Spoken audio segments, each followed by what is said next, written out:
ఈ యొక్క వైఎస్ఆర్ కాంగ్రెస్ ప్రభుత్వం వచ్చిన తర్వాత దేవాలయాల మీద, అర్చకుల మీద, పురోహితుల మీద అనేక భౌతిక దాడులు జరగటం మనం చూస్తూనే ఉన్నాము.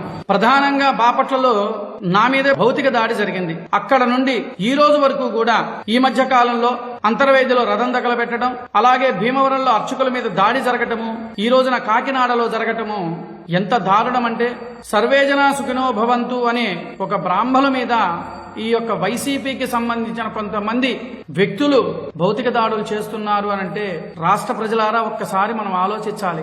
సర్వేజన సుఖినో భవంతు, అందరం బాగుండాలి అనే కోరుకుండే వ్యక్తుల మీద కూడా ఇలాంటి దాడులు చేస్తున్నారు అంటే ఎంత దిగజారుతనానికి దిగజారారంటే వీళ్ళు ఒక్కసారి మీరు ఆలోచించండి.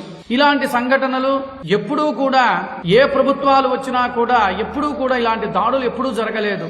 చిన్న చిన్నవేవి జరిగినా కూడా వెంటనే కూడా ప్రభుత్వం స్పందించి వాళ్ళని పట్టుకోవడం, వాళ్ళని కఠినంగా శిక్షించడం కూడా జరుగుతూ ఉన్నది. అవి మనం చాలా చూశాం. కానీ ఈ యొక్క వైఎస్ఆర్ కాంగ్రెస్ ప్రభుత్వం వచ్చిన తర్వాత ఇప్పటి వరకు కూడా ఎన్ని దాడులు జరుగుతున్నా కూడా ఈ యొక్క ప్రభుత్వం పట్టించుకొని, ఈ ప్రభుత్వము మేము ప్రజలందరికీ ఏదో మేము మేలు చేస్తాము అని చెప్పేసి ఒక బ్రాహ్మణ మీదే కాదు అనేక మంది మీద అనేక దాడులు విపరీతంగా జరుగుతున్నా పట్టించుకొని ఈ ప్రభుత్వము రేపు రాబోయే కాలంలో ఈ సార్వత్రిక ఎన్నికల్లో మన ఓటు హక్కు ద్వారా వారికి సరైన బుద్ధి చెప్పాలని నేను కోరుకుంటున్నా. ఎందుకంటే ఇలాంటి సంఘటనలు పునరావృతం కాకుండా ఉండాలి అంటే వాళ్ళకి సరైన బుద్ధి మనం చెప్పాలి. ఒక్కసారి రాష్ట్ర ప్రజలారా మనం ఆలోచించండి. వైసీపీలో ఉన్న బ్రాహ్మణ నాయకులారా, వైసీపీకి వెళుతున్నారు కదా, వెళ్లే ప్రస్తుత నాయకులు, వైసీపీలోకి వెళుతున్న బ్రాహ్మణ నాయకులారా, మిమ్మల్ని ఒక సూటి ప్రశ్న అడుగుతున్నా.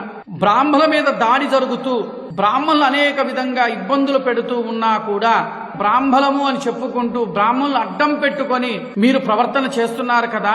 ఈ రోజున జరిగిన సంఘటనలకి మీరు వైసీపీ ప్రభుత్వానికి కొమ్ముగాచడానికి వెళుతున్నారా, లేక బ్రాహ్మణులకి ఇలాంటి సంఘటనలు జరిగినప్పుడు మనము మన బ్రాహ్మణ కులానికి సంబంధించిన వ్యక్తుల మీద దాడులు జరుగుతుంటే మీరు స్పందించరా? మేము పేరుకే సంఘంలో పెద్ద నాయకులం అని చెప్పుకుంటారా? ఒక్కసారి మనం ఆలోచించాలి. మేము సంఘ నాయకులము, వివిధ హోదాల్లో మేము ఉంటున్నాము అని హోదాల పేర్లు చెప్పుకుంటూ బ్రాహ్మణులు అడ్డం పెట్టుకొని నటన మాత్రం దయచేసి చెయ్యవద్దు.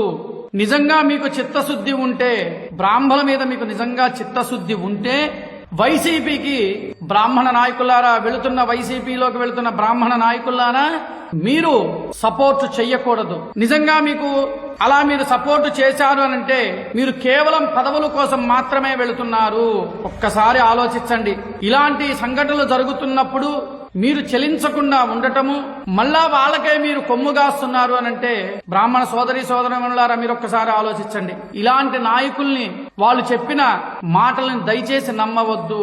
ఇది నేను చెప్పింది అవునా కాదా అని చెప్పి మీరు ఒక్కసారి ఆలోచించండి.